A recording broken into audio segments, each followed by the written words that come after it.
Mathieu Rivet, tu es le directeur général du Camp musical de Saint-Alexandre. Comment est née cette belle aventure? Bien, au fait, l'aventure du camp est née un peu avant 1972, où j'étais évidemment pas encore né.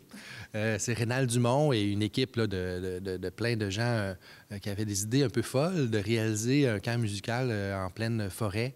À ce moment-là, c'était des activités que Rénal tenait à son chalet, qui était situé près de la réserve de parc, là, au fait, tout près de la rivière Fourchue, tout près du club Mont-Bleu, au fait, de Saint-Alexandre.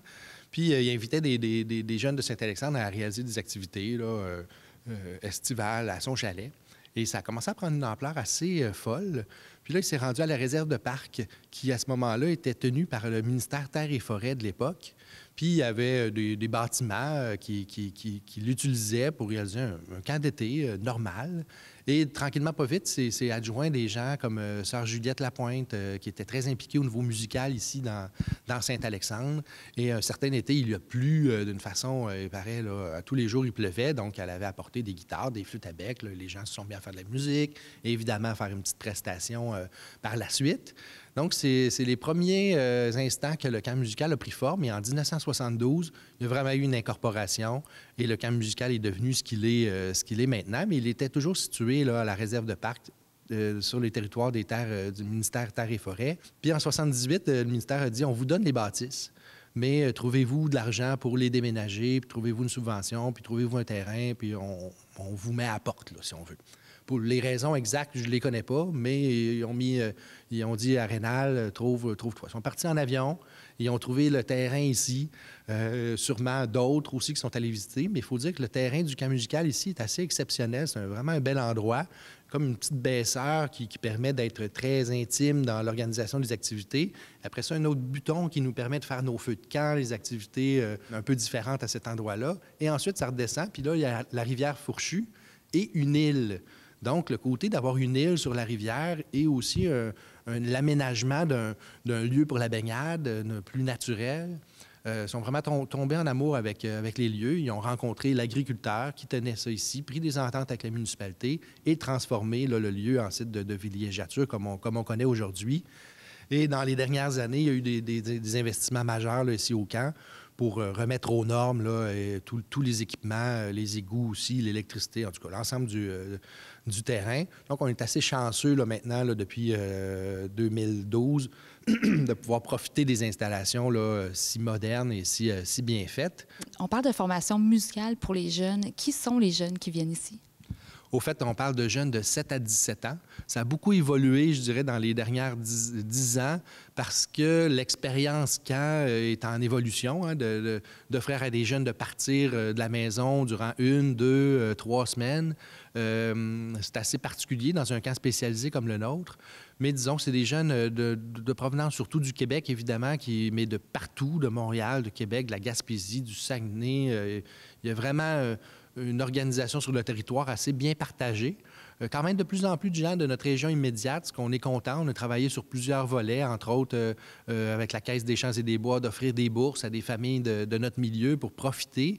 Hein, on dit souvent qu'on n'est pas prophète de notre pays, puis ça a été vrai pendant des années. Pendant plusieurs années, il y avait peu de personnes de la région immédiate qui profitaient du camp musical ici. C'est quand même quelque chose que le vent est en train de tourner quelque peu là-dessus. Des gens du Nouveau-Brunswick, des gens de l'extérieur aussi, là, des fois des familles d'Européens qui sont en vacances ici, bien, ils nous laissent leurs jeunes en passant venir faire de la musique dans un camp de vacances. C'est plaisant pour eux puis pour les parents aussi. Donc, il y a toutes sortes de types de jeunes qui profitent de nos séjours de camps de vacances, mais le camp va au-delà de l'expérience camp de vacances maintenant. On a d'autres activités de location du site, donc je pense que c'est un lieu tellement magnifique qui a une énergie particulière, puis qui est bien équipé maintenant, hein, des projecteurs, l'organisation de la cafétéria, de la nourriture qu'on peut faire, différents lieux d'hébergement, le pavillon Asta, le groupe des 6 maintenant. Donc, ça permet de recevoir différents types de clientèle qui viennent soit vivre un événement privé ou soit un congrès d'entreprise, une assemblée générale, et qui vont aller au-delà de ça, et aussi le studio d'enregistrement qui d'ici Noël, va nous permettre de vivre 10 projets d'enregistrement. Donc, c'est vraiment quelque chose qu'on avait comme besoin là, dans notre région de se doter d'un équipement comme ça. Puis avec Jimmy Rouleau qui prend ça très à cœur puis qui organise des beaux projets pour les gens du milieu, mais aussi de l'extérieur. Je pense que ça permet au camp de se renouveler aussi et de profiter des équipements, des investissements qui ont été faits ici. Mais il y a plusieurs activités qui se passent l'été. Il n'y a pas juste le camp de vacances, les formations, mais aussi des concerts et plusieurs partenariats aussi.